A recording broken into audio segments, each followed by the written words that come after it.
हम अक्सर जब कानून या लीगल सिस्टम के बारे में सोचते हैं हम्म। तो हमारे दिमाग में सबसे पहली तस्वीर क्या उभरती है? अदालत, मोटी मोटी किताबें, काले कोट पहने वकील। हाँ बिल्कुल, जज का हथौड़ा या शायद पुलिस और सजा का डर। मतलब हम इसे एक बहुत ही सख्त, रुकी हुई और नीरस व्यवस्था के रूप में देखते हैं। एकदम सही। एक ऐसी चीज जो बस ऊपर से हम पर थोप दी गई है। हाँ, जिसका काम सिर्फ हमें कंट्रोल करना है।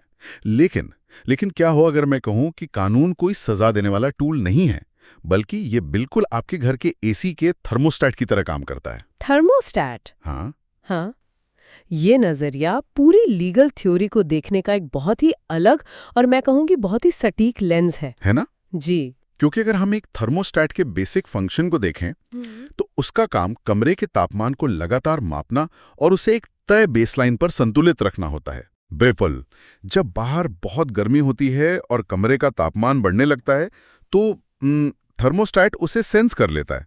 वो तुरंत एसी का कंप्रेसर चालू करता है और तब तक कूलिंग करता है जब तक कि कमरा वापस नॉर्मल टेम्परेचर पे ना आ जाए। और अगर कमरा बहुत ठंडा होने लगे तो वो हीटर ऑन कर देता है। एकदम सही। उसका सिर्फ एक ही मकसद है, किसी भी तरह से बैलेंस बनाए रखना। और आज हम जिस unified theory of social systems पर इस गहरे विश्लेषण में बात कर रहे हैं, उसके हिसाब से हमारा कानूनी ढांचा भी हूबहू यही काम कर रहा है। वो समाज का थर्मोस्टेट है। हाँ, ये कोई बेजान किताब नहीं है, बल्कि एक बहुत ही जिंदा और लगातार खुद को बैलेंस करने वाला डायनामिक होम्योस्टैटिक सिस्टम है। और हमें इस बात पर गौर करना चाहिए कि आखिर समाज को इस थर्मोस्टेट की जरूरत क्यों पड़ती है। जब बहुत सारे इंसान एक साथ एक समाज में रहते हैं तो हर किसी के अपने अपने हित, अपनी जरूरतें और अपनी इच्छाएं होती हैं। सही बात है। और जब ये अलग अलग हित आपस में टकराते हैं तो एक सिस्टमिक फ्रिक्शन या ढांचागत टकराव पैदा होता है। टकराव से गर्मी पैदा होती है। फ्रिक्शन। जी। अगर इस गर्मी को, इस फ्रिक्शन को कम न किया जाए तो पूरा का पूरा सामाजिक ढांचा जलकर खाक हो सकता है।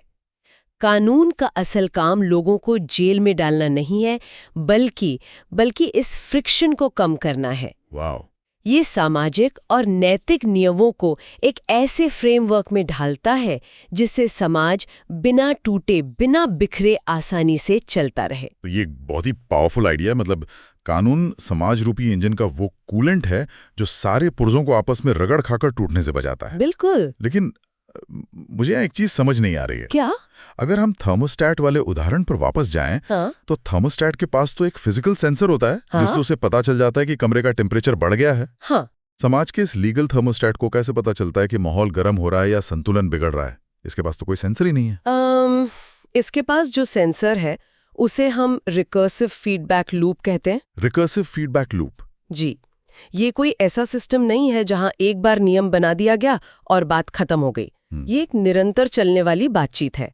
कानून बनाने वाली संस्थाएं, हमारी सरकारें और अदालतें कुछ नियम लागू करती हैं और फिर समाज उन नियमों पर अपनी प्रतिक्रिया देता है। अच्छा, मतलब लोग रिएक्ट करते हैं? बिल्कुल। लोग उन कानूनों का पालन करते हैं या उनका विरोध करते हैं या फिर उन्हें अपनी नई सामाजिक और आर्थिक जरूरतों के हिसाब से ढालने की मांग करते हैं। सिस्टम इस प्रतिक्रिया को, इस फीडबैक को ग्रहण करता है और फिर अपनी व्यवस्था में जरूरी बदलाव करता है। तो ये एक टू वे स्ट्रीट है। मुझे लगता है इसी वजह से हमारे आसपास ऐसे बहुत से अनौपचारिक या अनरिटन रूल्स होते हैं जो धीरे धीरे पक्के कानून बन जाते हैं। हाँ, सही कहा आपने। जैसे अगर कोई किसी कॉफी शॉप में जाता है तो वो लाइन में अपनी बारी का इंतजार करता है। कहीं लिखा नहीं है कि लाइन तोड़ना गैर कानूनी है, लेकिन ये एक सामाजिक उम्मीद है। जी। और इसी प्रक्रिया को नॉर्मेटिव इंटीग्रेशन कहा जाता है।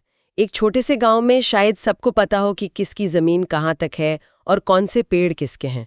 हाँ, वहाँ किसी लिखित कागज की जरूरत नहीं होती। बिल्कुल, क्योंकि वहाँ अनौपचारिक सांस्कृतिक मान्यताएं काम कर रही होती हैं।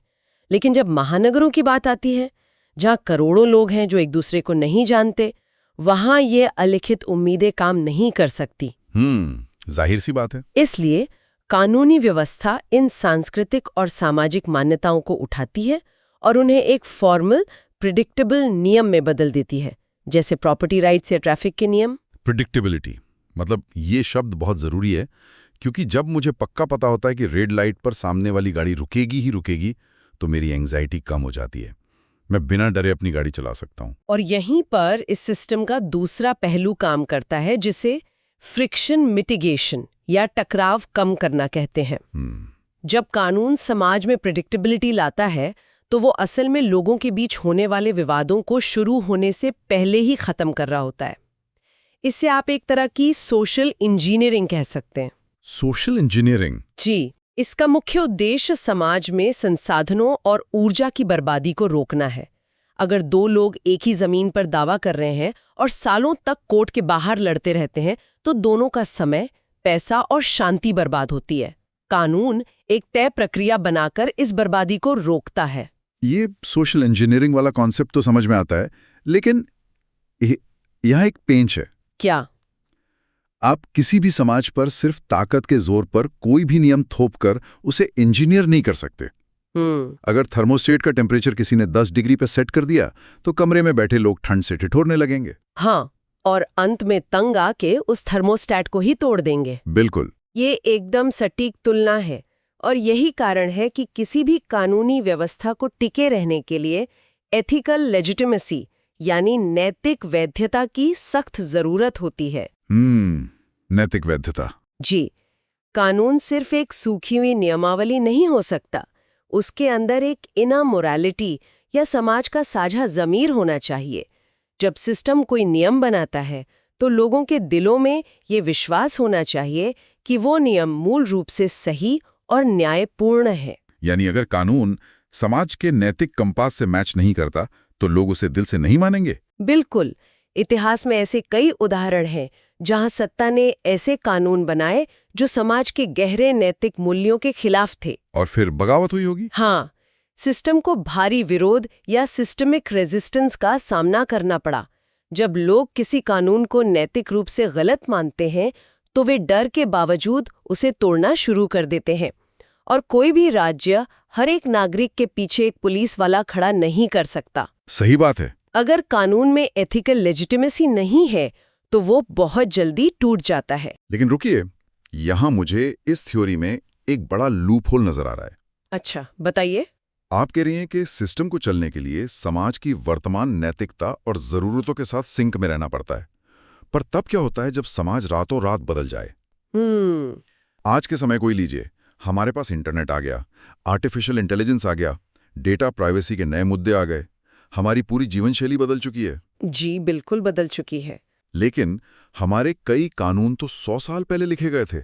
जब कानून की किताब पुरानी हो और समाज नया हो तो ये थर्मोस्टेट तो पुरानी रीडिंग ही लेता रहेगा। ऐसे में तो पूरा सिस्टम क्रैश हो जाना चाहिए। ये एक बहुत ही लॉजिकल सवाल है, लेकिन सिस्टम क्रैश इसलिए नहीं होता क्योंकि ये जड़ नहीं है। यहाँ डायनामिक अडैप्टेशन या गतिशील अनुकूलन का सिद्धांत काम करता है। Dynamic adaptation? हाँ, कानूनी ढांचा सिर्फ एक बार लिखकर छोड़ी गई किताब नहीं है। इसके पास खुद को रिपेयर करने और हालात के हिसाब से खुद को ढालने के आंतरिक मैकेनिज्म होते हैं। ये मैकेनिज्म काम कैसे करता है? मतलब मान लीजिए एआई से जुड़ा कोई बिल्कुल नया विवाद सामने आ गया जिस पर कोई कानून ही नहीं है, तब अदालतें क्या करती हैं? अदालतें उस समय उस 100 साल पुराने कानून के लेटर यानी शब्दों पर नहीं, बल्कि उसकी स्पिरिट या उसकी आंतरिक तार्किकता पर जाती हैं। अच्छा। इसे जुडिशियल एक्टिविज्म या न्यायिक व्याख्या भी कहा जाता है। जज ये देखते हैं कि 100 साल पहले प्राइवेसी का जो नियम किसी की चिट्ठी पढ़ने से रोकने के लिए बना था, उसी नियम का मूल सिद्धांत आज के डिजिटल डेटा पर कैसे लागू हो सकता है। तो वे पुराने ढांचे को नई सच्चाई के ऊपर स्ट्रेच कर देते हैं। बिल्कुल। और साथ ही एडजुडिकेटिव इक्विलिब्रियम का इस्तेमाल होता है। ये विवादों को सुलझाने का एक तटस्थ और निष्पक्ष तरीका है। जब समाज में कोई नया और अनदेखा टकराव पैदा होता है तो सिस्टम एक न्यूट्रल जगह देता है जहां दोनों पक्ष अपनी बात रख सकें। ये निष्पक्षता लोगों का भरोसा बनाए रखती है और सिस्टम को बिखरने से बचाती है। तो कानून एक रबर बैंड की तरह है जो नई परिस्थितियों को कवर करने के लिए खिंच जाता है लेकिन टूटता नहीं है। सही कहा। ये सारी बातें बहुत गहरी हैं, लेकिन अब तक हम सिर्फ अदालतों, जजों और सरकारों के नजरिए से ही बात कर रहे हैं। जिस रिसर्च पर हम चर्चा कर रहे हैं वो इसे एक यूनिफाइड थ्योरी कहती है। जी, यूनिफाइड थ्योरी। इसका मतलब है कि ये सिर्फ वकीलों का विषय नहीं है, बल्कि दुनिया के हर उस हिस्से में लागू होता है जहां कोई व्यवस्था चल रही है। तो चलिए इसे थोड़ा बड़े परिप्रेक्ष्य में देखते हैं। अदालतों से बाहर निकलकर एक आम व्यापार या बिजनेस में ये होम्योस्टैटिक सिस्टम कैसे काम करता है? बिजनेस इसका एक बहुत ही बेहतरीन उदाहरण है। अगर आप किसी भी बड़ी कॉर्पोरेट संस्था या दो कंपनियों के बीच होने वाले कॉन्ट्रैक्ट्स को देखें, तो वे असल में एक आंतरिक कानूनी व्यवस्था ही है। वे बिल्कुल उसी थर्मोस्टैट की तरह काम करते हैं जिसके बारे में हमने शुरुआत में बात की थी। इसे थोड़ा और ग्राउंड लेवल पे समझते हैं। मान लीजिए मेरी एक टेक कंपनी है और मैंने आपकी एजेंसी को एक नया सॉफ्टवेयर बनाने का काम दिया है। हम दोनों एक भारी भरकम कॉन्ट्रैक्ट साइन करते हैं। अब ये कॉन्ट्रैक्ट थर्मोस्टैट कैसे बन गया? अच्छा, सोचिए कि अगर हमने कोई कॉन्ट्रैक्ट साइन नहीं किया होता और 6 महीने बाद आपका सॉफ्टवेयर तैयार नहीं होता, आप गुस्सा होते, मेरी पेमेंट रोक देते। हाँ, और मैं कहता कि काम टाइम पर नहीं हुआ। और मैं कहती कि आपने बार बार अपनी रिक्वायरमेंट्स बदली हैं, इसलिए देरी हुई। हमारे बीच जबरदस्त फ्रिक्शन पैदा होता। हम एक दूसरे पर केस करते और सालों तक कोर्ट में लड़ते। बिल्कुल। इसे इकोनॉमिक्स में ट्रांजैक्शन कॉस्ट कहते हैं, यानी किसी व्यापार को करने में लगने वाला अतिरिक्त समय, पैसा और ऊर्जा।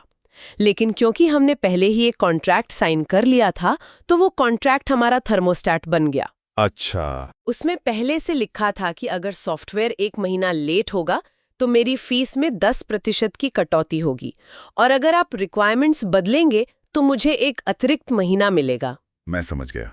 यानी जैसे ही हमारे बिजनेस रिलेशनशिप में विवाद की गर्मी बढ़ी, कॉन्ट्रैक्ट के नियम ट्रिगर हो गए और उन्होंने सिचुएशन को कोर्ट तक पहुंचने से पहले ही ठंडा कर दिया। बिल्कुल, कॉन्ट्रैक्ट ने उम्मीदों को औपचारिक रूप दे दिया। इसने हमारी ट्रांजैक्शन कॉस्ट को कम कर दिया और बाजार के इस लेनदेन को इतना प्रिडिक्टेबल बना दिया कि हम बिना आपसी विश्वास टूटे अपना काम पूरा कर सकें। वाओ, ये भी फ्रिक्शन मिटिगेशन ही है, बस समाज की जगह एक व्यापारिक रिश्ते पर लागू हो रहा है। ये तो हो गई इंसानों और व्यापार की बात, लेकिन मैं सोच रहा हूँ कि क्या ये सिद्धांत निर्जीव चीजों पर भी लागू होता है? अगर हम इंजीनियरिंग या फिजिक्स की बात करें, वहां तो कोई समाज या कॉन्ट्रैक्ट नहीं है। वहां ये लीगल ऑर्डर कैसे काम करेगा? इंजीनियरिंग में ये और भी ज्यादा स्पष्ट रूप से दिखाई देता है। किसी भी फिजिकल स्ट्रक्चर में 2 चीजें होती हैं। एक होती है बाहरी ढांचागत बाधाएं, यानी स्ट्रक्चरल कंस्ट्रेंट्स, जैसे गुरुत्वाकर्षण या हवा का दबाव जी। और दूसरी चीज होती है उस स्ट्रक्चर को बनाने में इस्तेमाल हुए मटेरियल के अपने आंतरिक नियम। जैसे अगर हम एक सस्पेंशन ब्रिज बना रहे हैं। बिल्कुल, उस पुल के जो स्टील के केबल्स हैं, उनकी अपनी एक सहने की क्षमता है, उनका अपना एक मॉलिक्यूलर नियम है, और बाहर से उस पुल पर जो हजारों गाड़ियां चल रही हैं और जो तेज हवाएं उस पुल को धक्का दे रही हैं, वो बाहरी दबाव है। अगर उस पुल की इंजीनियरिंग का डिजाइन, जिसे आप उस पुल का कानून कह सकते हैं, उन स्टील के केबल्स के आंतरिक नियमों और बाहरी दबाव के बीच सही तालमेल नहीं बिठा पाता, तो क्या होगा? तब कोई अदालत नहीं बैठेगी, सीधा वो पुल टूटकर नदी में गिर जाएगा। हाँ, मैकेनिकल फेलियर हो जाएगा। बाप रे। यही बात है। इंजीनियरिंग में भी सिस्टम का अनुकूलन या ऑप्टिमाइजेशन तभी होता है जब आंतरिक पुर्जों के नियम बाहरी दुनिया की सच्चाइयों के साथ होम्योस्टैटिक संतुलन में हो। अगर ये संतुलन बिगड़ा तो व्यवस्था चरमरा जाएगी और तबाही मचेगी। इस बात ने मुझे एक बहुत ही दिलचस्प दिशा में सोचने पर मजबूर कर दिया है। क्या? अगर इंजीनियरिंग में बाहरी स्ट्रक्चर और अंदर के पुर्जों का अलाइन होना जरूरी है, तो क्या हम इंसानों के दिमाग को भी इसी तरह देख सकते हैं?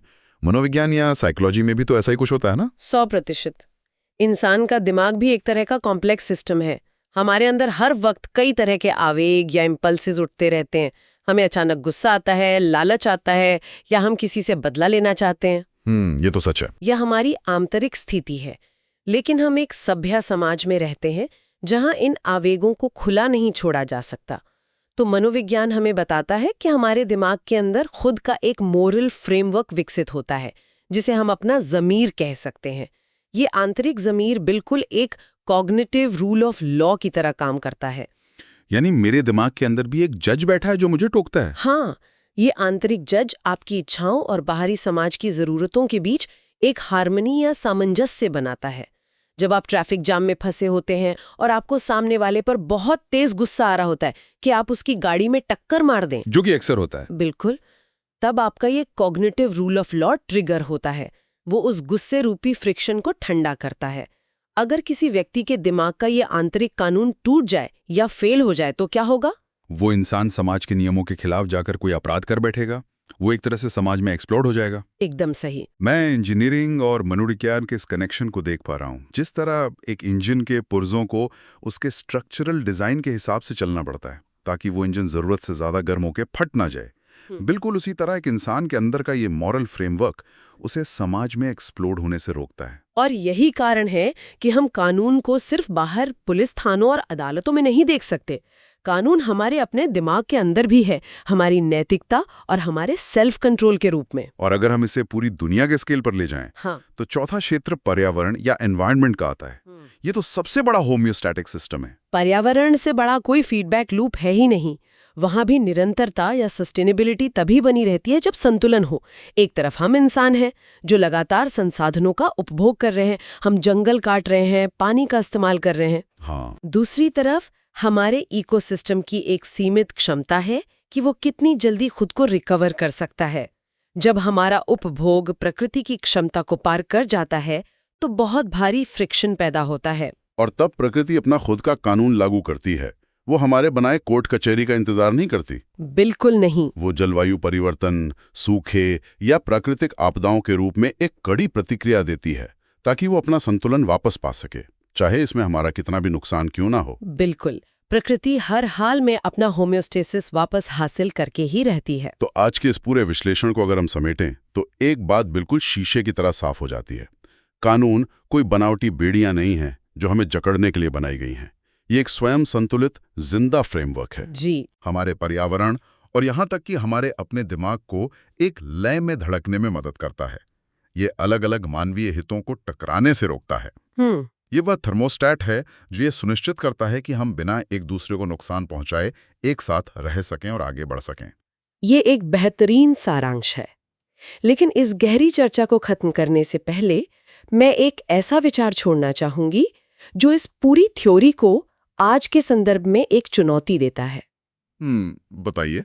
हमने इस पूरी चर्चा के दौरान बार बार एक बात पर जोर दिया कि ये कानूनी थर्मोस्टैट तभी काम करता है जब इसमें एथिकल लेजिटिमेसी हो, यानी समाज के लोगों में एक साझा ज़मीर हो, वे एक बात पर सहमत हों कि क्या सही है और क्या गलत।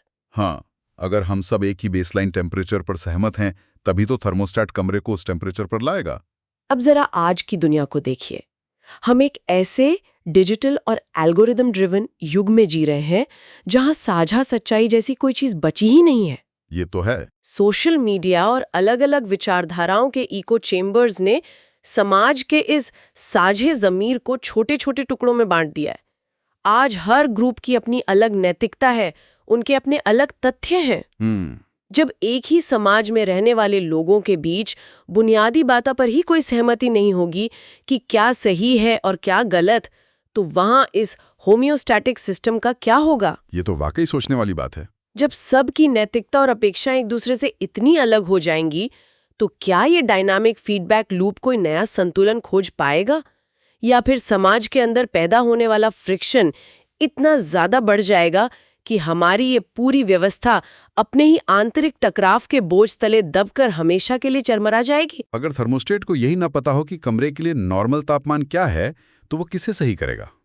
और अगर कमरे के आधे लोग हीटर चलाना चाहते हैं और आधे एसी, तो अंत में थर्मोस्टेट का टूटना लगभग तय है। खैर, ये वाकई एक ऐसा सवाल है जो हम सबको लंबे समय तक सोचने पर मजबूर कर देगा। इसी गहरे विचार के साथ हम आज का ये विश्लेषण यहीं समाप्त करते हैं।